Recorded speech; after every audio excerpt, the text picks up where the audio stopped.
कडे जावं तर राजा परीक्षिती संतांकडे आलेत. गंगेच्या काठावर अनेक साधू संत त्या ठिकाणी साधना करत आहेत. तिथं येऊन परीक्षित सर्व संतांना विचारत आहेत, महाराज मी फार पापी आहे, माझ्या हातून फार मोठं पाप घडलंय, मी काय करू? माणसाने कधीही स्वतःचं पाप बोलून दाखवावं. पाप बोलून दाखवल्याने पाप कमी होतं आणि पुण्यही बोलून दाखवल्याने पुण्यही कमी होतं. म्हणून पाप बोलून दाखवावं. पण आपण करतो उलट. आपण पुण्य बोलून दाखवतो, मी फार मोठा माणूस आहे, मी फार भारी माणूस आहे, मी फार चांगला आहे, मी हे केलं, मी ते केलं, जे जे केलं चांगलं सगळं बोलून दाखवतात. त्यामुळं ते सगळं पुण्य नष्ट होऊन जातं. पुण्य कधीही झाकून ठेवायचं. पुण्य उघडकीस दुसऱ्याला आपण किती पुण्यवान आहोत, आपण काय काय पुण्य केले, किती आपण चांगलं कर्म केले, हे कधीही उघडकीस आणायचं नाही. लोकांना दाखवत फिरायचं नाही की आम्ही एवढं चांगलं कार्य केले. कारण पुण्य बोलून दाखवल्याने, पुण्याचा आपण जर एखादं चांगलं कर्म केले, त्याचा प्रचार केल्याने, लोकांना सांगत फिरल्याने मग ते पुण्याचा प्रभाव जो आहे तो प्रभाव कमी होतो, पुण्य कमी. म्हणून माणसाने पाप बोलून दाखवावं. प्रत्येकाला नाही, कुणालाही नाही, पण साधू संतांच्या पुढं तर पाप बोलून दाखवावं. असं नाही की गावातील कुणालाही भेटल त्याला सांगत फिरायचं नाही, मी पापी आहे, प्रत्येकाला सांगायची गरज नाही.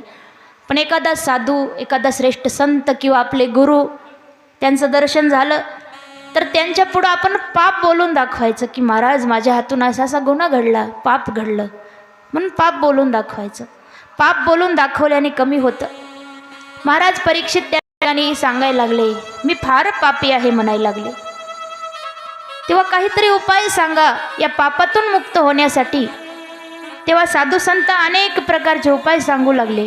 पण राजाकडे फार कमी वेळ शिल्लक होता.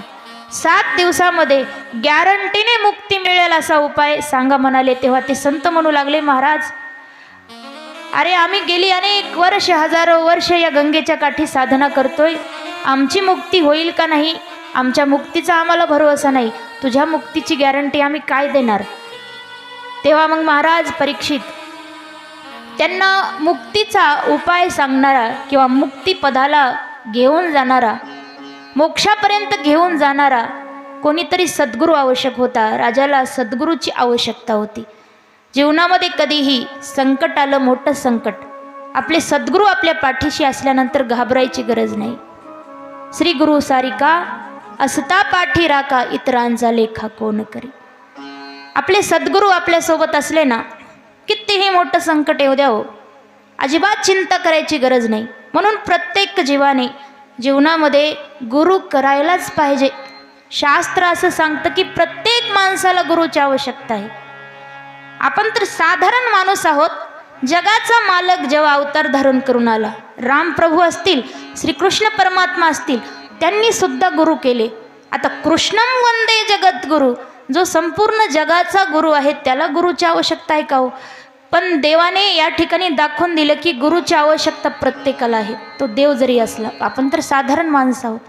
प्रत्येकाने गुरु केला पाहिजे.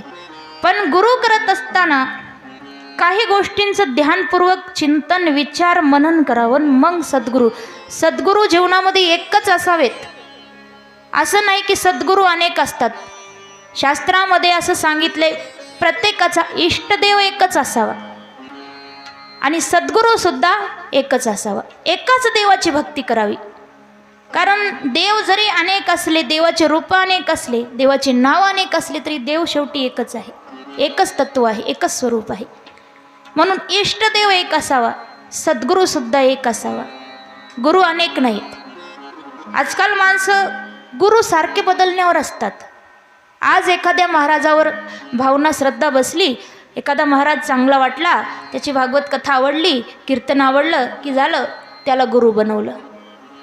उद्या दुसरा कोणी महाराज त्याच्यापेक्षा चांगला दिसला की पहिला गुरु सोडून दिला आणि त्याला गुरु बनवलं. हे आजकाल असं व्हायला लागलं. मी एकदा कथेला गेल्यावर एक म्हातारी आजी माझ्याकडे आली आणि म्हणू लागली, ताई मला तुम्हाला गुरु करायचं आहे म्हणाली.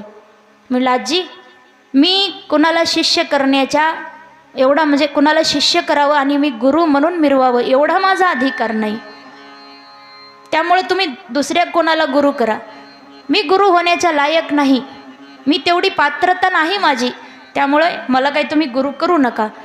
पण मी म्हणलं आजी तुमचं वय किती आहे? म्हातारी म्हणाली 75 वर्ष. मी म्हटलं एवढं वय झालं तुम्ही अजून गुरु केला नाही? ती म्हणाली गुरु अनेक केले ताई. मी म्हटलं अनेक म्हणजे किती केले गुरु? तिनं सांगितलं जेव्हा मी लहान होते ना त्यावेळेस आईवडिलांचा जो गुरु होता त्यांच्याकडून दीक्षा घेतली होती. काही वर्षानंतर ते गुरु मरण पावले. मग मी तरुण झाल्यानंतर तेव्हा आमच्या गावात एक महाराज आले होते. गावातल्या लोकांनी त्यांच्याकडून दीक्षा घेतली. मग तेव्हा मी सुद्धा घेतली. दीक्षा घेतल्यावर काही दिवसानंतर ते सुद्धा गुरु मरण पावले. मग लग्नानंतर माझ्या नवऱ्याचा जो गुरु आहे मी त्यांच्याकडून गुरु दीक्षा घेतली, पण काही वर्षानंतर ते सुद्धा मरण पावले. पुन्हा मग मला मुलगा झाला आणि मुलाच्या लग्नात तेव्हा सुद्धा मी एक गुरु केला. तो सुद्धा गुरु काही दिवसानंतर मरण पावला. आता तुमची बारी आहे म्हणाली. इतके गुरु केले. मी म्हटलं आजी कृपया मला तर सोडून द्या, कारण मला अजून परमार्थाचं खूप कार्य करायचं आहे. तुम्ही ज्याला गुरु करता तो वरी जातो, त्याच्यामुळे तुम्ही माझ्या काही नादी लागू नका. असे अनेक लोक कपडे बदलल्यासारखं गुरु बदलतात, रोज वेगवेगळ्या महाराजांना गुरु मानतात. पण शास्त्र असं सांगतं की शिक्षा गुरु अनेक असू शकतात, पण दीक्षा गुरु एकच असावा. जसं भगवान दत्तात्रय यांनी 24 गुरु केले. भागवतामध्ये वर्णन आहे.